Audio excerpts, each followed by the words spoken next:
बाप और बेटे के बीच दरार और बेटे ने लिया माँ के खून का बदला। एक बार की बात है, एक घना जंगल था। जंगल का राजा शेर अपनी पत्नी और बेटे सिम्बा के साथ रहता था। शेर को अपनी ताकत पर बहुत घमंड था। वो एक बेरहम और कट्टर दिल राजा था। वो चाहता था कि सिम्बा भी उसके जैसे ही बने, जबकि शेरनी बिल्कुल भी उसके खिलाफ थी। शेरनी एक नेक दिल और शांत स्वभाव की थी। वो चाहती थी कि सिम्बा उसके जैसा ही नेक दिल बने।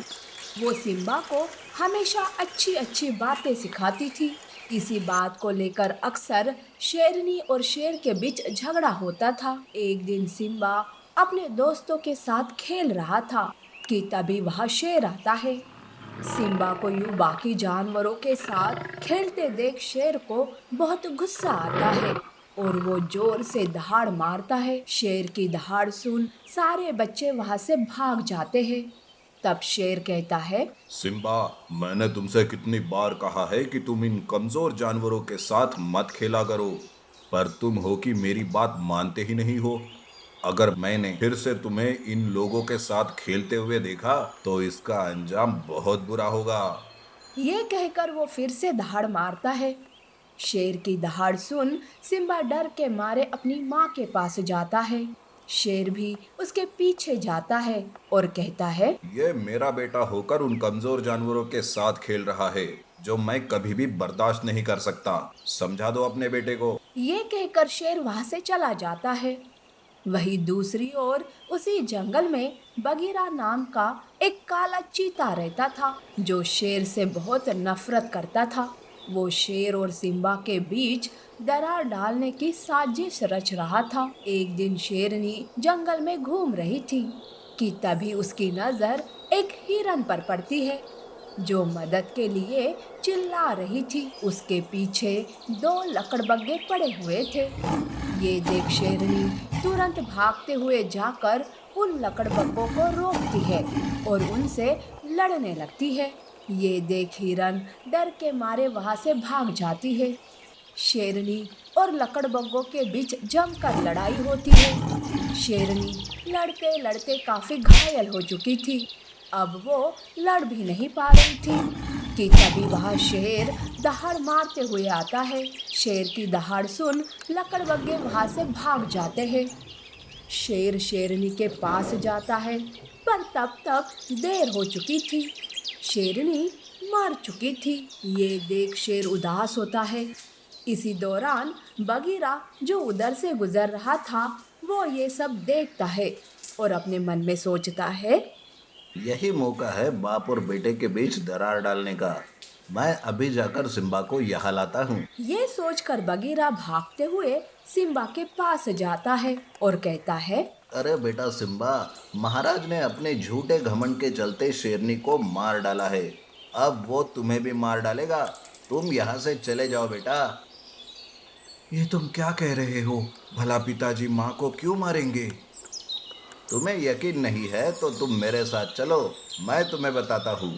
ये कहकर बगीरा सिम्बा को लेकर शेर और शेरनी के पास आता है। सिम्बा शेरनी को मरा हुआ देखकर एकदम से टूट जाता है और वो रोने लगता है। महाराज, ये क्या हो गया? अरे ये चली थी उन कमजोर जानवरों की मदद करने। अब देखो नतीजा क्या हुआ। शेर शेरनी की मौत से सदमे में चला गया था। वो उदास होकर वहां से चला जाता है। अब तो यकीन हो गया ना कि तुम्हारे पिताजी ने अपनी झूठी शान के चलते शेरनी को मार डाला। बेचारी शेरनी कितनी नेक दिल थी। बेटा, मेरी मानो तो तुम भी ये जंगल छोड़कर चले जाओ, नहीं तो तुम्हारे पिताजी तुम्हें भी मार डालेंगे। बाकी तुम्हारी मर्जी, मैं तो चला। ये कहकर बगीरा वहां से चला जाता है। सिम्बा शेर के पास जाता है। शेर गुफा में उदास बैठा था। ये देख सिम्बा शेर से कहता है, पिताजी, आप अपनी झूठी शान और ताकत के चलते माँ को तो मार चुके हो। एक न एक दिन आप मुझे भी मार दोगे, पर मैं ऐसा नहीं होने दूंगा। मैं जा रहा हूँ, लेकिन एक न एक दिन मैं वापस जरूर आऊंगा, आपसे अपनी माँ की मौत का बदला लेने। शेर कुछ कहे इससे पहले ही सिम्बा वहां से भाग जाता है। शेर उसे रोकने की कोशिश करता है, पर सिम्बा शेर की एक नहीं सुनता है और वो वहां से चला जाता है। जब ये बात बगीरा को पता चलती है तो वो बहुत खुश हो जाता है। वो भागता हुआ शेर के पास आता है और कहता है, अरे महाराज, ये क्या हो गया? सिम्बा को जरूर कुछ गलत फहमी हो गई होगी। वो जहाँ कहीं भी होगा मैं उसे ढूंढकर आपके पास लाऊंगा। आप परेशान ना होइए। बगीरा बोलता रहा, पर शेर उसकी एक भी बात का जवाब नहीं देता है और चुपचाप वहां से चला जाता है। ये देख बगीरा अपने मन में सोचता है, अब आया उस पहाड़ के नीचे। सिम्बा के जाते ही तेरा सारा घमंड चकनाचूर हो गया। अब देख, आगे जाकर मैं तेरा क्या हाल करता हूँ। अब ये सारा जंगल मेरा है और मैं इस जंगल का राजा। सिम्बा के जाते ही शेर टूट सा गया था। वो चुपचाप रहने लगा। बगीरा इस मौके का फायदा उठाकर अपनी एक सेना बना लेता है और धीरे धीरे जंगल पर राज करने लगा। वहीं दूसरी ओर सिम्बा जंगल दर जंगल घूमता रहा। वक्त बीतता गया। अब सिम्बा एक ताकतवर और निडर शेर बन गया। वो शेर से अपनी माँ की मौत का बदला लेने वापस शेर के जंगल आता है। जब ये बात बगीरा को पता चलती है तो वो अपनी सेना लेकर सिम्बा को रोकने आता है। अरे सिम्बा, तुम वापस क्यों आए?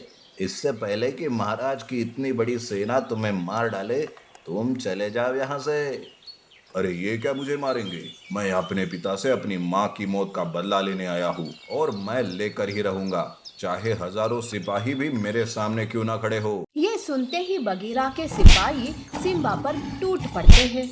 सिम्बा अकेला ही उन सारे सिपाहियों पर भारी पड़ रहा था।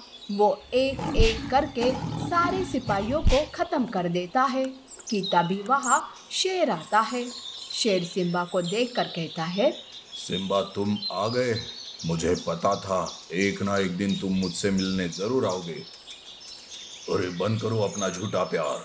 मैं तुमसे मेरी माँ की मौत का बदला लेने आया हूँ। ये कहकर सिम्बा शेर पर टूट पड़ता है।